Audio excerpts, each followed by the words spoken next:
An attachment style is a pattern of behavior and responses that a person develops when they are young, and as they get older, how they interact with other people in different relationships. The reason that I'm talking about our attachment style is that in the world of financial therapy, we are learning how to apply different theoretical models to how we engage with and how we relate with money. So in this video, I'm going to talk about how an attachment style might impact the way you engage with and look at your money. My name is Lindsay. I'm a certified financial therapist, licensed social worker, and founder of the financial wellness business, Mind, Money, Balance. In order to become a financial therapist, not only did I have to get my master's degree in social work, I also had to get some additional certifications to be able to study the intersection of psychology and money along with the how-tos of finance. So in this video, I'm going to be talking about what an attachment style is, how it might be impacting your relationship with money, and this is not to diagnose you or shame you or anything like that. It's really just to give you another way to look at how you're engaging with money, because I'm a firm believer that the more ways that we have to understand why we do what we do with our money, the better we are, because then we can start to get in tune with ourselves, our childhoods, our histories, and learn a little bit about why or how we came to do what we do. Attachment styles have been around for a while. There were initially 3 attachment styles that were coined by the psychologist Mary Ainsworth, and later on an additional attachment style was added as one of them kind of was outside of the bounds of what Mary Ainsworth had come up with. These 4 styles are secure attachment, ambivalent, sometimes known as anxious attachment, avoidant attachment, and finally disorganized attachment. And disorganized was the one that was added later on. The idea behind attachment theory is that whomever raised us, how they responded to us, both in times of need and when we were doing things well, helps us as individuals to develop a sense of security. As we are kids, we learn through what we are exposed to and the responses of our caregivers, how we move through the world. For example, if you are crying when you're little and your parent has a healthy attachment style, they will tend to your needs. Later on in life, as you are learning to kind of explore the world a little bit, your parent or caregiver will give you a little bit more space to explore the world. You can see this on playgrounds. If you ever watch a parent or caregiver with their younger kiddo, you'll see that often healthy kids, what they do is they go play, they come back, they do a little check-in, like, hey, are you still looking at me? Are you still engaging with me? But then they go kind of play independently or with their friends. And the idea here is that when we're littler, we need more connection to our parent or our caregiver. And as we get older, we learn how to securely trust ourselves and trust that if we make a mistake or if we have a need, some adult will help to provide care for us. These initial 3 styles of attachment were coined during the 1970s when Mary Ainsworth did research on what they call a quote-unquote strange situation. It sounds so weird, but this is, that was the 70s and that's what they did. But basically, they took an infant with their primary parent or caregiver. They temporarily separated the two, and then the parent would return to the room. So nobody was in danger. They were not taking them away for a long amount of time. But what they were watching for was, how did the infant react when the parent or primary caregiver left?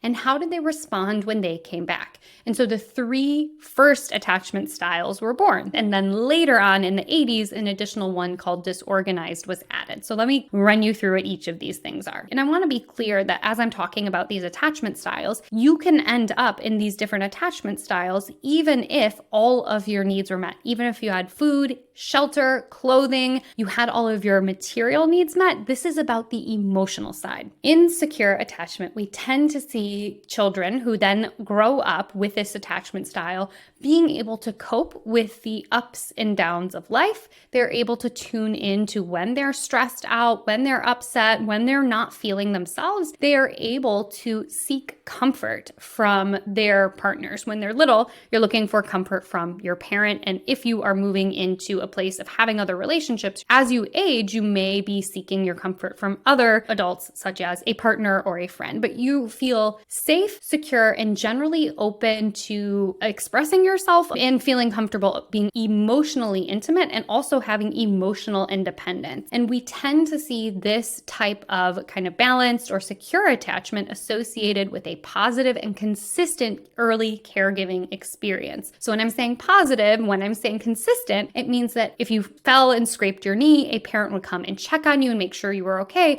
but they weren't spending so much time there that the scraped knee derailed your entire day. It was also consistent. So if you fell down 5 times, it wasn't that your parent or caregiver turned to you 2 of the 5 times and it was kind of you weren't sure what you were going to get. They turned to you 5 out of 5 times to make sure you were okay. So there was security, there was predictability, and there was an overall warmth and positivity in those early years. As you can imagine, if you got that type of upbringing, the idea behind attachment theory is that then you are able to trust other people and also lean on yourself and trust yourself and be in tune with your own emotions. We'll get into the money piece later. The next attachment style is called ambivalent. I've heard it referred to as anxious as well. And this style tends to come from inconsistent caregiving, where sometimes parents were very responsive and sometimes parents or caregivers were not as responsive. And as you can imagine, if you sometimes are tended to when you're crying and sometimes not, you're getting mixed messages because you're not learning when I cry, a parent will come, or when I'm upset, I will be comforted, because it's not consistent. So there is warmth and safety in the caregiving. However, it's not consistent. So it creates this anxiety in a young kiddo of, is my caregiver going to come for me, or am I going to be left on my own? When a person is in this anxious attachment style, they tend to seek out other people and seek out a lot of reassurance as they get older. Because there is this underlying fear of abandonment, they might need more reassurance than other attachment styles. So imagining an adult who has this anxious or ambivalent attachment trying to hang out with friends or trying to hang out with partners, they may be the ones who need that reassurance throughout the day. As soon as you leave, you're texting them, hey, I'm thinking of you. I'll be home at 3 o'clock. And at 2:55, you're getting a text from them. Where are you? Are you going to be here? What's going on? Or if your partner is talking to someone else, you might have a higher level of jealousy or intensity there because the anxiety of, do I trust them enough to come back to me, is really high. So this can lead to wanting that closeness, but maybe not trusting that that closeness will be consistent. This can lead to a lot of that anxiety, a lot of reassurance, a lot of validation from their partner and or their adult friends. The other thing they may do is engage in like people-pleasing behaviors, or they might discount their own wants and needs, because remember, when they were little, their wants and needs weren't always tended to, so they feel like they can't really trust what their gut and their heart is sending them based on how they feel. They're almost always outsourcing it to somebody else or getting somebody else's feedback to know, am I safe? Am I okay? Am I upset? What's going on? Along with this may be a distrust or an inability to let their partner kind of have their own independent time. So for example, if their partner wanted to go to a bookstore by themselves or go watch a movie by themselves, they may see it as, oh, they don't want to spend time with me, rather than like, oh, that's an activity they enjoy and they want a little bit of alone time to go to the bookstore or to watch a movie that maybe I don't want to watch. The third type of attachment is the avoidant attachment. This type of style is often associated with children and infants who are raised by caregivers who are distant, who are more unavailable. And as you can imagine, if you're a little kiddo and you're not getting that consistent support, but you're consistently knowing that you're not going to have your needs tended to, it makes sense that a person may really value as they get older, not only trusting themselves, but feeling like they have to rely on themselves to do the things because they didn't have a parent or caregiver who is consistent in providing that type of safety. As they get older, they may tend to be a bit distrustful of people on the outside. It might take them a little bit longer to warm up. They might have their emotional walls up. They might be far more independent and reliant and really value that autonomy and control in partnerships. Conversely, when it comes to offering that emotional support, that emotional warmth, because it wasn't really modeled to them, they may struggle if their partner's like, oh, I just want to talk, I had a rough day, or oh, I just want to cuddle. They might be like, why? Like, we're fine, you're fine, you got it. Kind of the pick yourself up, dust yourself off mentality. And later on, the fourth attachment style is disorganized attachment. This one was later added in the 80s by researchers Main and Solomon, who found those three were consistent in the different styles they were seeing, but they were also seeing one that was a little bit hard to categorize. It wasn't exactly secure, but it wasn't exactly anxious or avoidant. It was somewhere in the middle. And this is called disorganized. The best example that I got in grad school that I still refer to today when I'm thinking about these attachment styles is a young kid whose parent or caregiver is out for the night and they have a babysitter. And that kid misses the parents, but they don't have the capacity to say like, hey, I missed you. And they're also kind of frustrated that their parents were gone. When the parent or caregiver comes home and they open the door, the kid comes running with their arms open. They're so excited to see him. And then after they give them that hug, they kick him in the shin. And this is the idea of like, whoa, what just happened? And the idea behind how a person comes to having disorganized attachment is that there is a lot of inconsistency or potentially trauma as well. This tends to come with the I love you, don't leave me alone kind of duo. And this can really be challenging for both the person who's experiencing it, but also for anybody else in their world, because it's inconsistent in knowing, do they want me around? Don't they want me around, right? It's this, I want to be loved. I want to offer love. And also I'm terrified of giving love and receiving love. It's this conundrum of being confused, because when things are inconsistent, we don't know how to plan. If it's consistently where our parents just kind of like keep their hands off and they're distant from us, we learn to be tough. If they are consistently warm and welcoming, we learn how to trust that. But if somebody is consistently inconsistent, we also become pretty dysregulated. We also become pretty disorganized. And this can lead to later on feeling really conflicted about not knowing our feelings, not knowing ourselves, potentially struggling with low self-esteem and feeling just this conflict. The way I often think about it is like the magnets, when you flip them and they're both the opposite ways and you try and push them together and they kind of repel. That's kind of the attachment style here. I want to be close, but oh my gosh, that's really scary. I got to back up.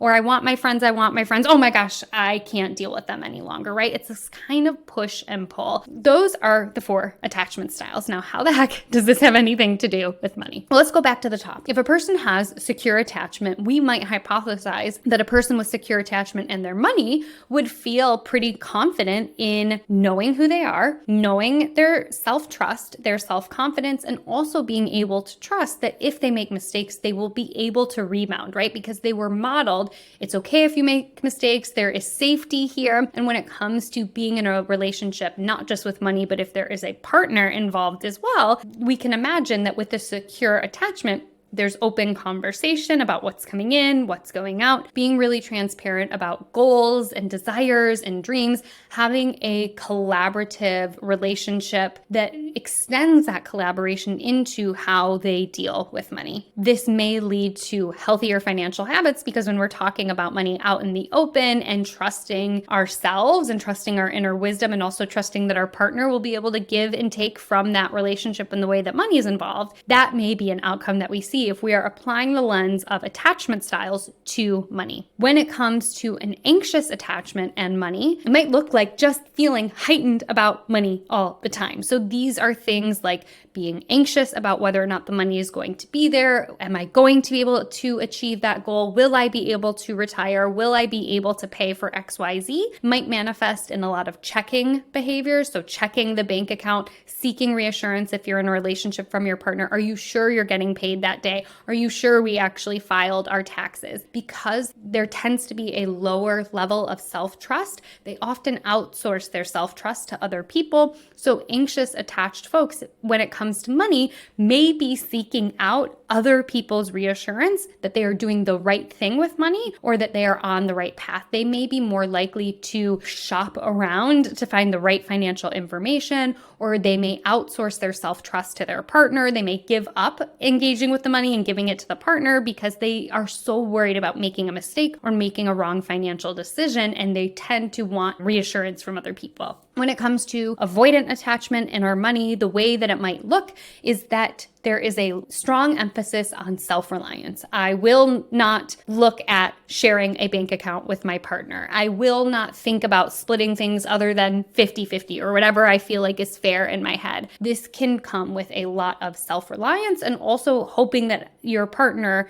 is engaging in self-reliance too. And when it comes to money, it might be about, I know best, I will make the financial choices. I'm not interested in collaborating. I'm not really interested in learning more about money. When I learn something and I figure it out, that's the way I'm going to do it, and can sometimes lead to tunnel vision. The other thing with avoidant is that with that individualistic, it may look like literally kind of strong arming the money stuff and not dealing with it. So you might see that as well. And finally, with disorganized attachment and money, we might find that it's a little blend of that anxious and avoidant of like, I'm nervous. Am I doing the right thing? Yeah, I got it. Leave me alone. Don't bother me, right? So it can be really confusing if you're getting these mixed messages, whether you're on your own and you're in this disorganized attachment style or whether you're partnered. We're back to that consistently inconsistent. We might kind of ebb and flow of like, I'm really into tracking and spreadsheets and budgeting, and then you make a mistake and you're like, oh, screw it. That's not for me. I don't know how to do it. It's stupid, right? So a lot of I'm all in, I'm all out, or I'm going to set this financial goal and tunnel vision comes back in and I'm not going to think about anything else. And then, oops, I make a mistake. And now I'm looking for maybe somebody else to blame on why that mistake was made. So the reality is that these types of psychotherapy theories, they sort of translate to money, and we can see how they may be more likely to show up in a partnered relationship when it comes to talking to a person about money. But I also think it's worth thinking about how it might show up in our unique relationships with money. So when it comes to all of these, what I'm going to say outside of secure, if you're there, kudos to you, congrats. What I'm going to say, if you fall into that anxious, avoidant, or disorganized attachment, is notice when I was going through those different attachment styles, how much I emphasized feeling, security, and consistency. Feelings, security, and consistency. Those three things are going to be important for all three attachment styles that are not secure, and we need to make sure we can figure out ways to find those three things. So when it comes to our feelings, I have other resources available to help you kind of check in with how you are doing, but we want to know, how am I feeling in the moment? What are the sensations that are coming up? Am I feeling really heightened? Am I feeling really overwhelmed? Or am I on the low end? I'm feeling kind of numb, kind of bored, kind of tuned out. We want to know how we literally feel when we're engaging with money so we can start to make wise decisions when we're not in that anxious state or we're not in that numbed out state. So first and foremost, we have to identify how we currently feel about money and whether or not it's actually working for us. Then we need to move on to the security. What do I need to do to feel secure in my relationship with money? Everybody is different. For some people, it's very much the dollars. I need to have X dollars in the bank. I need to have read these particular books. I need to know how to answer this set of questions. It's about the knowledge. For other people, it's about access to products and services. Do I have a bank account or credit union account? Do I have access to a debit card or a credit card or a loan? Do I have access to education that feels safe to me? So everybody is different, but what is going to help you to feel secure? And how can you get closer to finding your version of security in terms of how you think and feel about money? And then finally, it's consistency. How can we make your relationship with money consistent? Can we create a practice where you look at your money once a week? Or if that feels like too much, maybe every other week. Maybe we create consistency around the day of the week that we reconcile our purchases, which is a fancy way of saying making sure that the money we spent is actually the money we spent. Maybe it means journaling about money every single day. Everyone's different, but we want to think about what can I do to have routine and consistency when I'm thinking about and engaging with money. So thinking through those three things, if you're anxious, avoidant, or disorganized, how can I know my feelings about money? How can I increase my security around money? And how can I create consistency? Once we have the answers to those things, let's say you are in a partnership and you are wanting to talk more about money, having answers to those questions is going to help you as you continue to talk to your partner about money. I have a video all about how not to talk to your partner about money, and no shade to you if you're making some of these mistakes. They're very common, but that'll help you kind of have the conversation and identify what not to do. Thanks so much for joining me here. I'll see you in the next video.